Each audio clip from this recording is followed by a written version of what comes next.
Hey there, Groovesters. Ridgely here with another fantastic Groove Growth program. I'm so delighted to join with the author of Meditations Across the King's River, African-inspired wisdom for life's journey, and a whole bunch of other stuff, James Weeks. James, thank you so much for joining us in the Groove community. We appreciate you. Well, thank you so much for having me as a guest, and thank you also for the work that you've done to transform the planet, to impact lives. So grateful to be a guest on your program.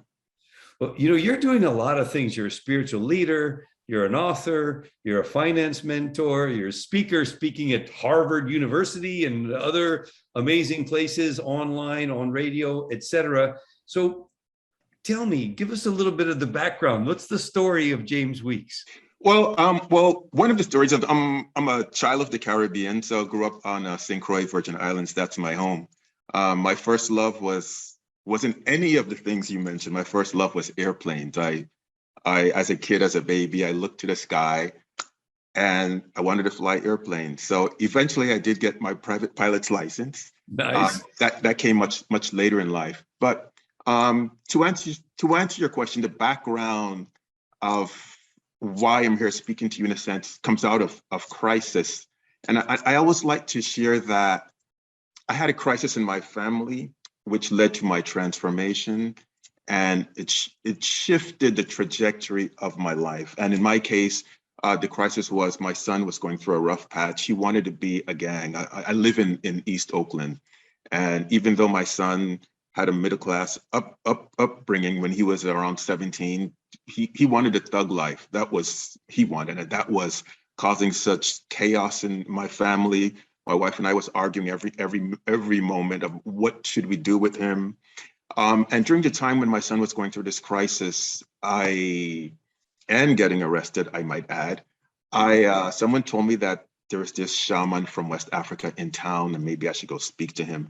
So I went to see him, just hoping to get some insight into my son. And instead, he mentioned my son, but he gave me insight into myself. He said, but James, you know what? You are meant to be the spiritual leader. At the time I was working for corporate America. He said, in time, people around the world will know you for the work that you do. And when he said that, I felt like I heard this somewhere in another lifetime. And I started to view my son as a messenger. Oh, and I almost wanted to thank him for causing all of this trouble, right? So I ended up taking my son with me to West Africa. I went through a spiritual initiation process over there in Nigeria, West Africa. My son came with me. And about a month or so after my son came back, my son's psychiatrist said, I'm not sure what happened in Africa, but your son is new and improved. And so today, my son is just an amazing human being, amazing businessman, amazing father. He goes out of his way to help people. He out-earns everyone in my family, including myself. He does construction and anything to do with housing, and he fixes it, builds it, replaces it, fences, plumb everything. He out-earns everyone in my family combined. And so when I look at my son, I'm looking at a miracle. I said, like, oh my God, this is a miracle.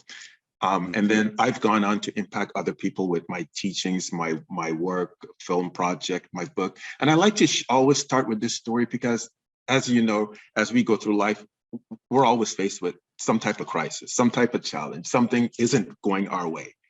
And I feel I've learned, and I'm still learning, that, it's important to look at, as we go through the challenge that we face, asking ourselves, well, where is this leading me? And also maybe we can ask ourselves, well, also, who is it leading me to? So where is it leading me? Also, maybe who is it leading me to?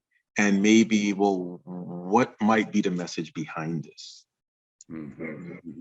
Wow. And so, I mean, you went from being corporate America to being initiated into a priest in West Africa kind of stuff. I mean, talk about that. That's kind of amazing. Sure. So I actually worked for corporate America for 19 years. I used to work for the bleach company, the Clorox company, in a customer service capacity. And so when this happened with my son, And I went to Africa. Several years after that, things on my corporate job, it started getting rocky, you know. I wasn't getting along with my boss, even though up until that point, things were fine. But then I had a crisis at work where my review wasn't good, and I wasn't feeling connected to the job at that point, to be honest. And so that I had no choice but to leave. Well, I did have a choice: either stay and, you know, work harder and hopefully get a better rating, or go on and or leave the company. And so I chose to leave. And then maybe about 2 years after I left, I started to go into this calling of giving advice to others. People started calling me for advice, for guidance, and they still do today. And that's where the transition happened. One of the transitions is just being forced out of that job, which opened the door to something else that ultimately, you know, provides more meaning, even though, you know, it's, as you know, as an entrepreneur, it has its challenges, its ups and its downs, but yes.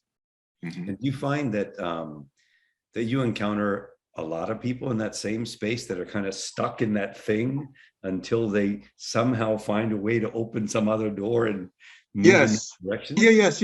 And so what's interesting, and so what I've learned, and I'm still learning this, it's that we have to, what I've learned, if things go as we wish, as we want them to go, we'll never reach our full potential in life. I've come to this realization. Why is that? Well, because as humans, our natural capacity, our natural tendency is for comfort. I mean, no one goes to bed at night saying, well, let me find a screwed up position to sleep in, right? Or let me just aggravate myself and get into this position. No one does that. We get the pillow, we get two pillows, and we seek that comfort. Well, we go through life that way too, seeking comfort.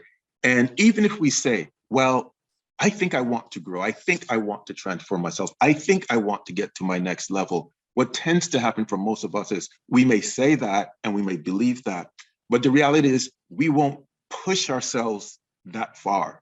We'll go as far as we feel comfortable, but we wouldn't really, for most of us, push ourselves to the extent that we could get to that, you know, breakthrough quantum level. And this is where the blessing of crisis comes in, you know, adversity, because then it gives us no choice. This is, we have to, because the pain is too great or whatever. We then have to, it becomes born, our genius, our transformation becomes born out of, there wasn't any other choice. I had to, you see. And so there is this constant push and pull towards a certain level of comfort, but then the blessing of crisis, which we tend to hate, you know, and I can't say like I'm looking for more crisis in my life, because I'm not, right? But I'm not looking for any more crisis. I had enough for now, you know. But the reality is, this is, so I look at crisis as a spiritual coach, a spiritual guide that's really on our side, trying to get us to either pay attention to something else, pay more attention to, you know, our own genius, or to pay attention to a different way we can serve others. So why do you think people are afraid of it or avoid it? Because I couldn't agree with you more. I absolutely believe that you only get the steel sword to be tempered if it's beaten at high heat, right? That's the only way it becomes a sharp, beautiful instrument. So why do you think people are afraid of the crisis or the challenge or the whatever? Is it something we've been taught, or where does that come from? So I think it comes from a fear. One, I think fear is the driving force. And so for most of the time, we tend to prefer the fear of what's known to us, because it's safe. And so what happens? Well, then, as you know, most people, well, a lot of people will stay in relationships that don't fulfill them, and they know it doesn't fulfill them, and they've known it for years and years, but we tend to stay in it. Or we'll stay in a job that also doesn't fulfill us for years and years and years. And so it becomes easier to complain about the relationship or the job, but then we'll stay in it. So I think a lot of it is definitely fear-based. And I would say maybe another part of it is a desire to a certain desire for control, you know. And so we, you know, just the society too breeds us to be control freaks to a certain extent, you know, wanting to control this, wanting to control that, but we can't, you know. But so I would say those two things. And what can we do to overcome that fear, to get past that, so that we're not afraid of the thing that, as you said, I wrote it down on my very sophisticated notes, the sticky pads. I quickly wrote down the blessing of crisis. Well, you know, I feel, you know, one of the things that I always suggest to people that I work with that come to me for advice is, one of the things is actually having a spiritual practice, and I'll explain why I'm so strong on that. So having some type of consistent spiritual practice that we're going to do every day, and we don't have to do the same spiritual practice. It could be whatever it is that resonates with us, whatever that is. So I feel that it will probably be different for all of us, whether it's prayer, whether it's meditation, whether it's whatever it is.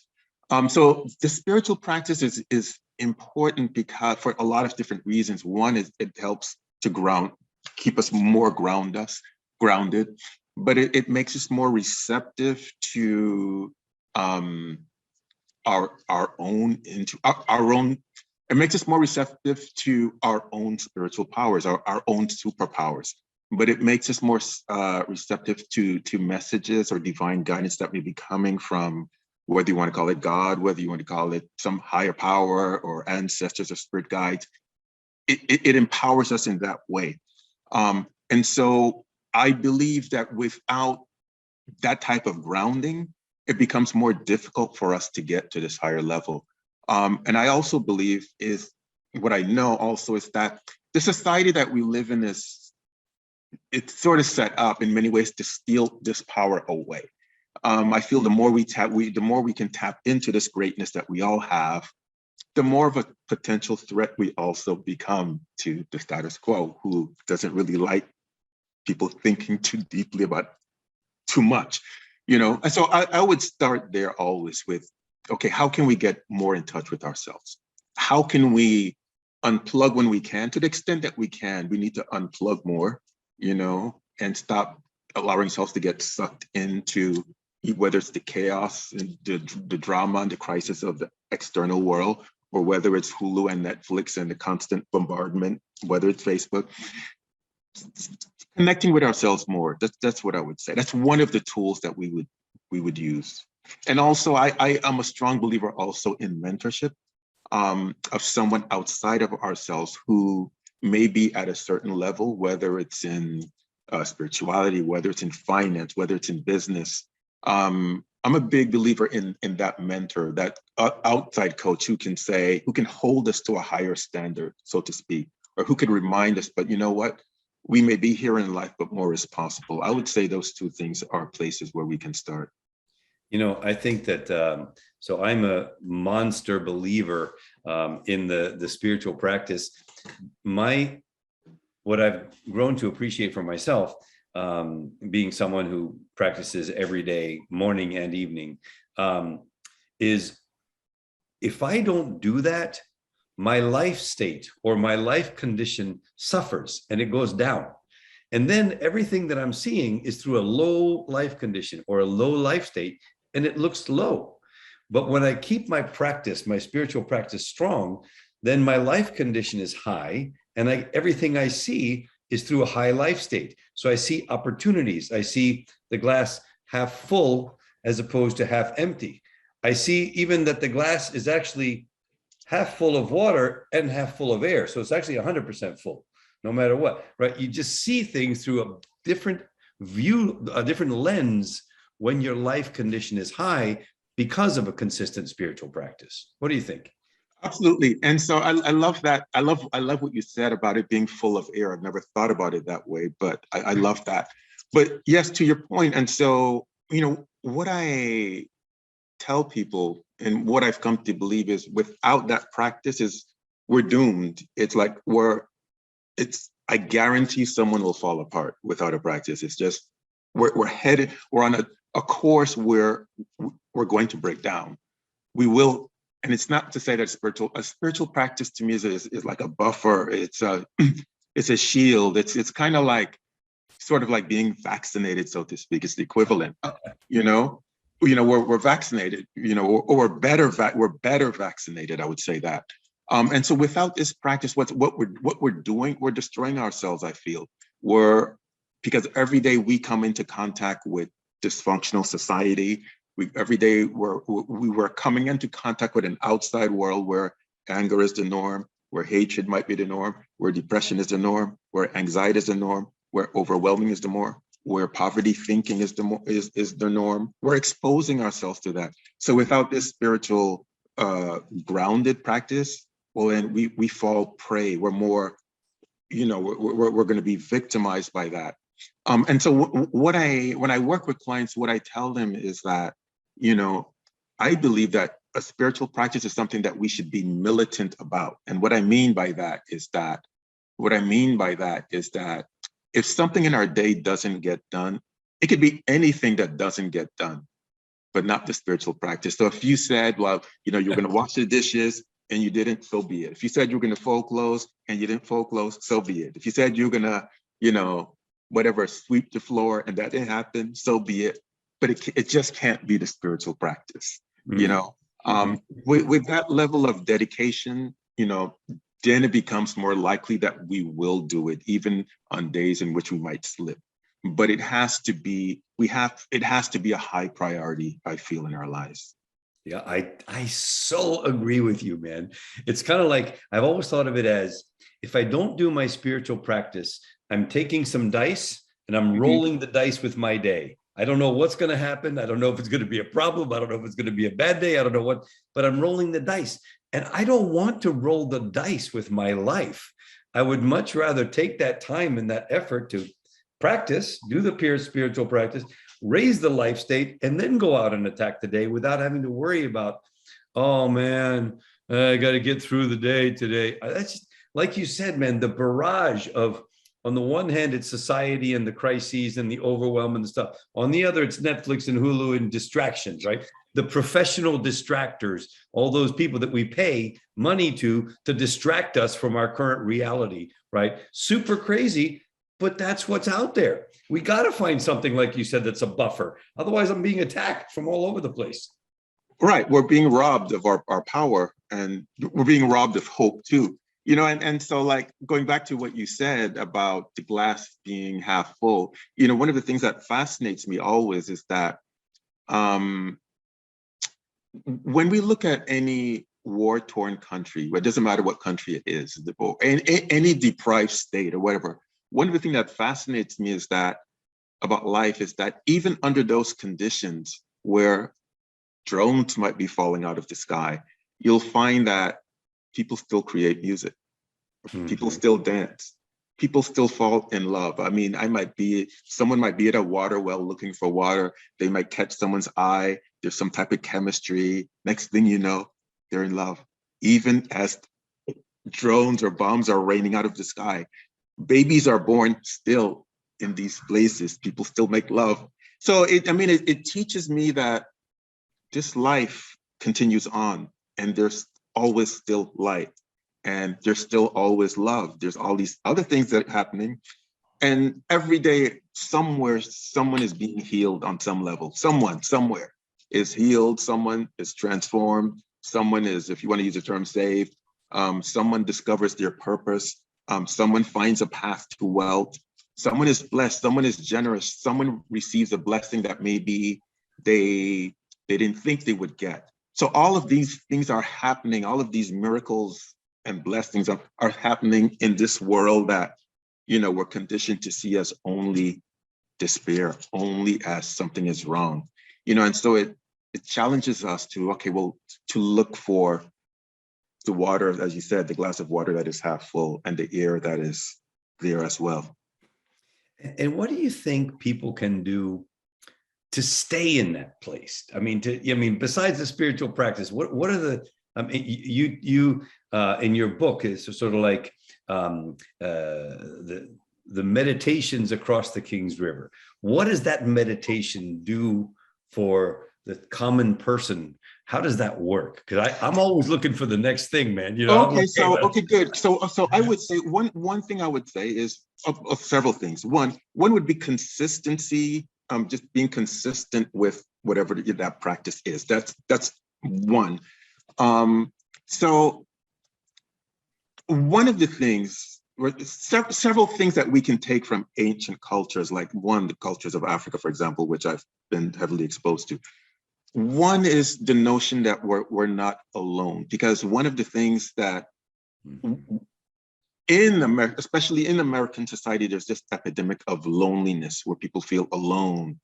And what comes with feeling alone is a sense of powerlessness, right? And the whole Western US focus on individual and, you can be great and this individual approach to everything is also what undermines us. And so one of the things that we can do is expand that notion of the individual to, no, we're part of a team. The reality is we're part of a bigger team. And this is where these ancient cultures have so much to teach us. In Africa, there's this emphasis on ancestors. Well, no, I'm not alone.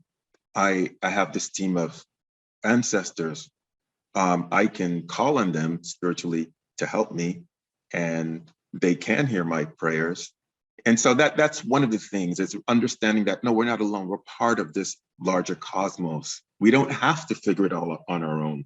We don't have to know every solution.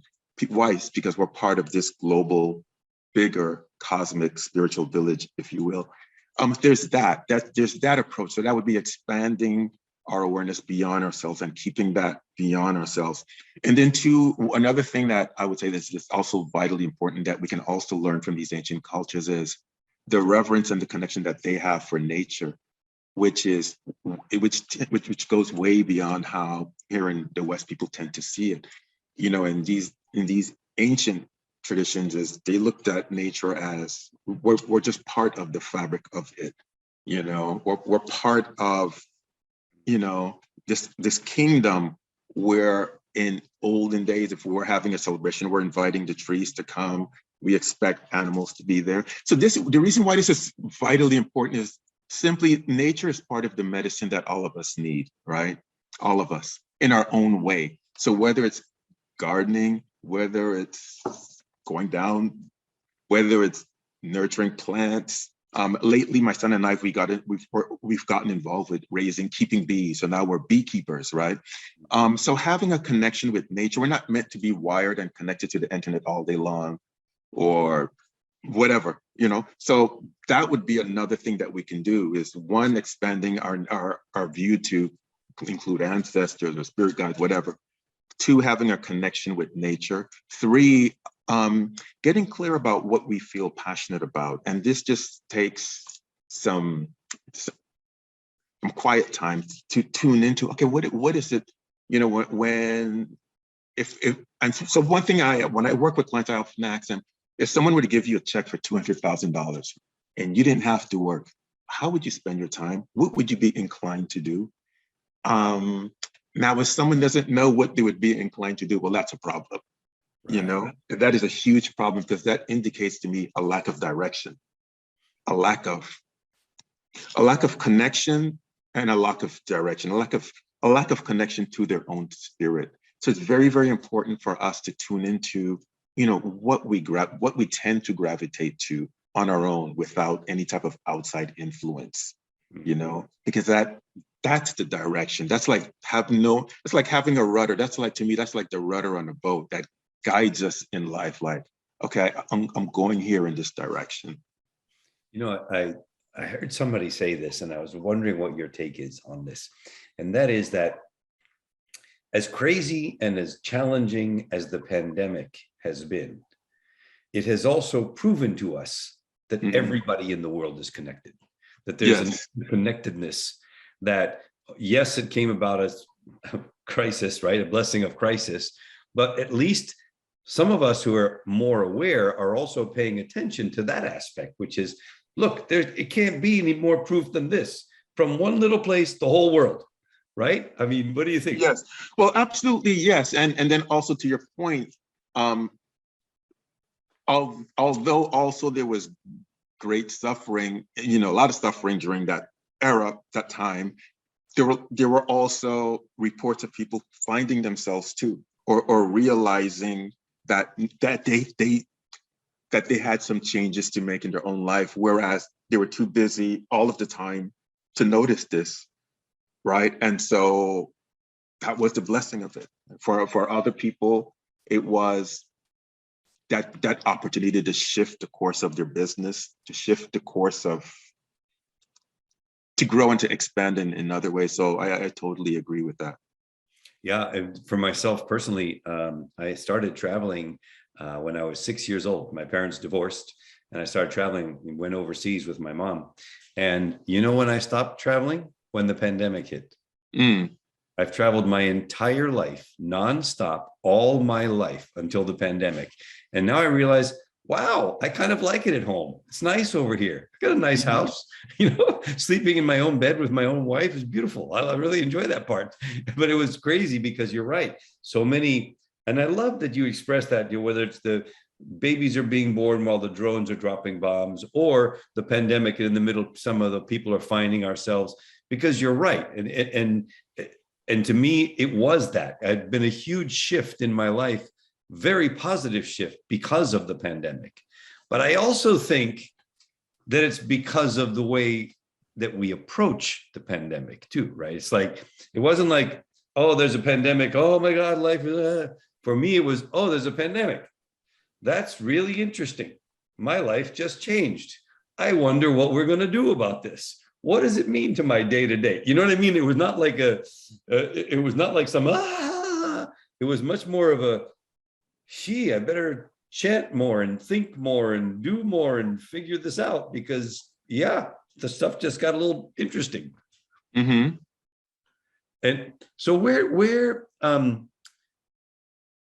I know that you do with your work as a spiritualist and a priest and all of those things. How does somebody tap into the magic of James? All right. So I tend to offer like either a 30-minute consultation or a 60-minute consultation. That's what I tend to offer. And so when I do a consultation for someone, one of the things I want to know and I get this information with Spirit's help, I want to know, like, okay, what area of the client's life needs their attention more? Where should they be focused? So oftentimes what happens sometimes is maybe someone might reach out to me and maybe they're concerned about, let's say, for example, a relationship, for example. They're concerned that's the primary reason why they contacted me. But when I start the consultation, I realize that what Spirit is talking about, their health, for example, this is really where their focus should be, or it might be on their emotional side.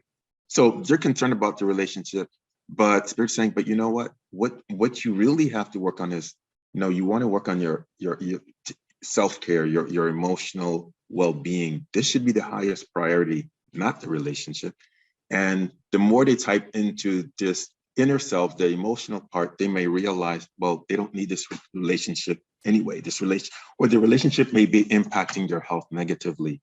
Or it might be that they're concerned about the relationship, but what Spirit is saying is, no, what they should be focused on is their spiritual foundation, right? Their spiritual practice, spiritual life, the connection to their life purpose. That's where they should do.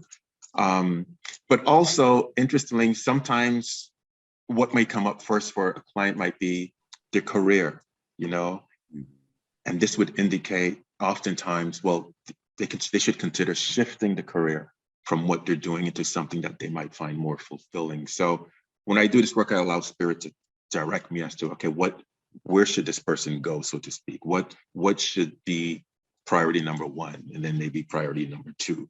So I could sort things out and I could also, help them with decision making with spirit guides. Let's say someone's thinking, well, should I live in Virginia? Should I live in Arkansas? Should I live in Milwaukee? I can tell them, Spirit is recommending this. If someone is asking, should I be a dental hygienist? Should I focus on agriculture? Should I focus on, a career as a biologist? I can say, here's the recommendation. So it can be done in a lot of different ways. There's no limit. It could be used for relationship type questions. It could be used for career type. And sometimes what comes up in a consultation is finances. Spirit might say, you know what? You should be paying more attention to your finances. And in some cases, it may be that the person is struggling and they need to have pay more attention to financial literacy or where they're wasting money. Or at times, someone may not be struggling financially. It may be an indication to shift how they have their investments or so, or to be open to other streams that they haven't thought about. So it sounds like almost like a channeling, right? Like you're tapping into this massive spiritual world of, or is it the ancestors, or how I'm curious, man. I mean, is this part of being a Babaláwo? I mean, Yes. Yeah. So to answer your question,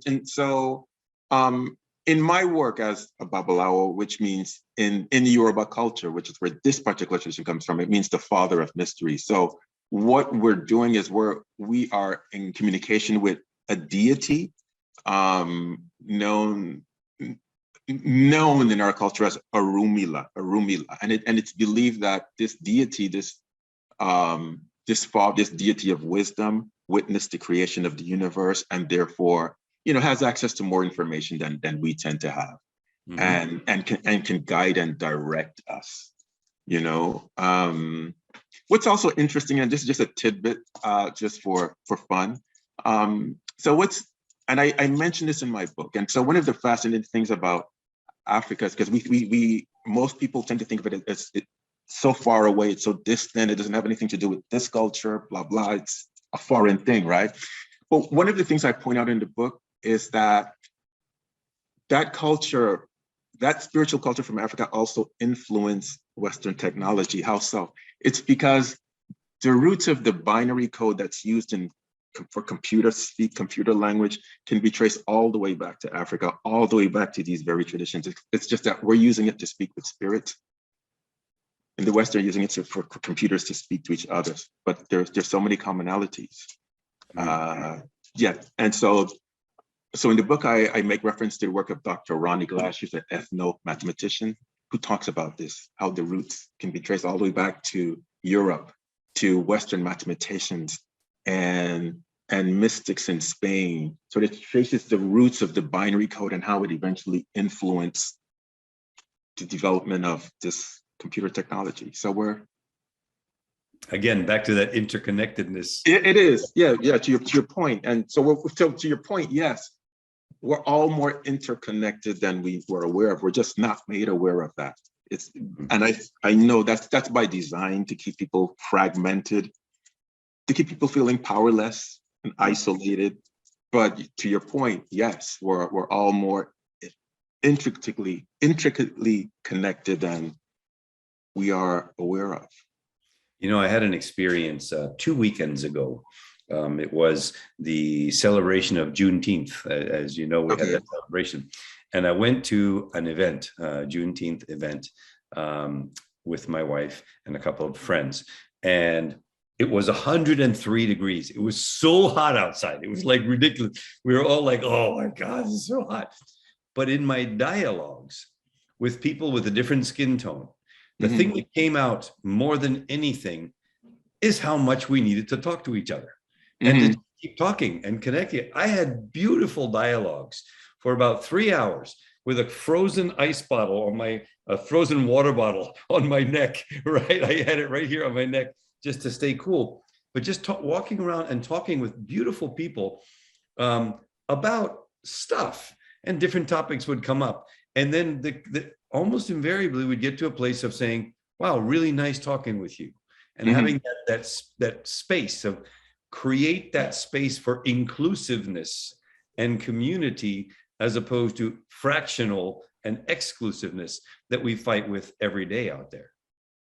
Yeah, absolutely. I mean, there's definitely that need for dialogue, continued dialogue, and yeah, and exchanges for sure, definitely. And I know you put out a daily inspiration, right? Yes. Tell us about that. Oh, sure. So what happened was, okay, so on my trip to Africa, on my first trip, I was taking photographs because I also have a background in photography. And so I created this calendar based on these images, and it was called the Sacred Journey Calendar. And I said, well, I'm just gonna market this calendar. I only did one calendar, but while I was promoting that calendar, someone said, well, why don't you work on a film? You know, you should work on a film. And so I started working on this documentary film project called Across the Kings River, Finding and Fulfilling Your Life's Purpose, which I'm still working on. And during that process, I created a Facebook page. And at that time, Facebook was still, I guess, in the earlier stages. And so I started sharing content. And at first, I started talking about my film, then I started sharing inspiration. It pivoted from talking about me to now I'm not talking about me. I'm just sharing information. And the page just became popular. You know, people started coming to the page every day for some type of inspiration. And so for me, I've come to realize that all of us are in constant need of inspiration. It never ends. And inspiration is like the food that the spirit needs on a daily. Often we can't say, just like we can't say, well, I ate food last week, I'm good. Oh, well, I ate food yesterday. You know, I ate 24 hours ago. No, we need to eat today, or we need to hydrate ourselves today. The same is true of inspiration and spiritual development. It's a constant need. Why? Because we can constantly be better. And then also going back to one of the points you raised, then and every day we have to be constantly aware also of how we might be limiting ourselves or running from pain, running from doing things that we know can help us get to the next level. And so this is where inspiration comes in as a way for us to get, again, to develop more, you know, and so it's key. And everyone on planet Earth, including Oprah Winfrey, whoever, right, is in dire need of inspiration. Why? Well, because of the stuff that life gives to us, whether it's a relationship concern, a health concern, or concern for someone else that's connected to us, for whatever reason. Mm-hmm. Every soul needs another infusion, another reminder that, you know, something else might be possible, or better is possible. Mm-hmm. Or hope is possible, that we can be healed in some way, because in some way, all of us are in constant need of healing. And for me, sharing inspiration has become, you know, part of my life's mission. And so like on Facebook, I never miss a day, no matter what, no matter what's going on in my personal life. And why? Because I know that people from around the world are depending on that encouragement. And so like, for example, even on the day when my mother died back in 2019, I shared something. Today I buried my mom, I shared something. And so for me, if I was told like I have 2 hours left on planet Earth, that's it, then I would share something too. Why? Well, I have 2 hours left. If I was going in for brain surgery, I would do it, because it's no longer about me. I'm not doing it for me specifically, but I'm doing it because I know other people are counting on it. They depending on it, you know? And so going back, I just want to talk about purpose briefly too. It's like when we think of purpose and life purpose, it's not always about us, you know, it's about serving someone else. It's about how our lives might be useful to someone else. It's not always about what we want. It's about how can our lives give meaning to someone else. Mm-hmm. And tell me, what is the origin of Across the Kings River? Oh, sure. It's a good, sure, that's a good. So Across the Kings River really the title comes from a proverb, right? And the proverb in the Yoruba language is saying that, and this comes from a good friend taught me. The proverb says, if a king asks you to do something, you can't tell the king you're not going to do it. So in Yoruba language, it sounds like this: Ishe oba koshemaje oba ronishe odobakun. Ishe oba koshemaje koshenko. What that means is that the proverb is saying, it starts out by saying the work of a king can't be denied, can't be rejected. Why? Because in those ancient societies, a king was this great, you can't say no to a king, essentially. And then the proverb goes on to say, well, the king has sent the message, right? Which means that you can't say no to a king. The king already told you what has to be done. And then the proverb goes on to say, but the river is full, which means it could be dangerous. You know, the king asked me to do something. There's this river. I have to cross this river anyway. There could be danger, but I still have to go because I can't tell this king no, you know? And so the proverb ends with this reminder, we can't say no to king. And so for me, when I came up with the title Across the King's River, I think of it as, you know, not necessarily as a king, but I think of the king as our soul or as a higher, but whatever, our life purpose, or it might be a cause that's asking us, hey, we have to do this. James, there's this thing that you have to do. And all of us, I feel, have been given an assignment. And this is what Across the King's River means. Well, how can we fulfill this assignment? You know, how can we follow through, even though it's risky, even though there's danger, even though there's fear, even though some people may not like it? How can we follow through on what we feel is our divine calling? And I feel that all of us have some type of divine calling. I don't feel like a chosen few. It's all of us in some way. We're being asked to do something. At least we're being asked to be better. You know, we're being asked to be of service in some way. And I feel, so for me, Across the King's River is about, it's more of a question that we ask ourselves, how can we follow through? How can we transform not only ourselves, but in the process of transforming ourselves, somehow help transform the planet? And this is what Across the King's River means. I love that. I mean, it sounds like Across the King's River is that thing of finding that mission, finding that calling. Yes, whatever it is. Yeah. Wow. Whatever it is. Wow. And what I've also learned, that what I've also come to believe is that it may change during the course of our life, depending on what the universe needs, or depending on, so what we might be called to do may change as we grow and evolve. And it's like we have a different assignment. It's like James Bond doesn't fight the same villain in every series, in every movie. Right? James Bond goes out, he fights this battle, comes back, and then they say, you know what? Now we need you to go to Spain. Now we need you to go to whatever the case may be. So I've come to believe that as we journey through life, as we develop, they may, you know, whatever, God may say, well, okay, now you've done that. I want you to now focus, put your attention over here. And so to me, it's a ever-changing, ever-evolving thing. I mean, for some people, it might be one thing consistently, but for others, it may change and evolve as we grow. Mm-hmm. Yeah, amazing, man. Well, thank you so very much for the time. And so where can people find your book, and where can they get more information, more access to you? Sure. So they can visit acrossthekingsriver.com. They can learn more about my services, my spiritual consulting services. They can also get the book there or through me. It's also available at all online retailers. If they prefer to have a signed copy, they can just certainly write me there.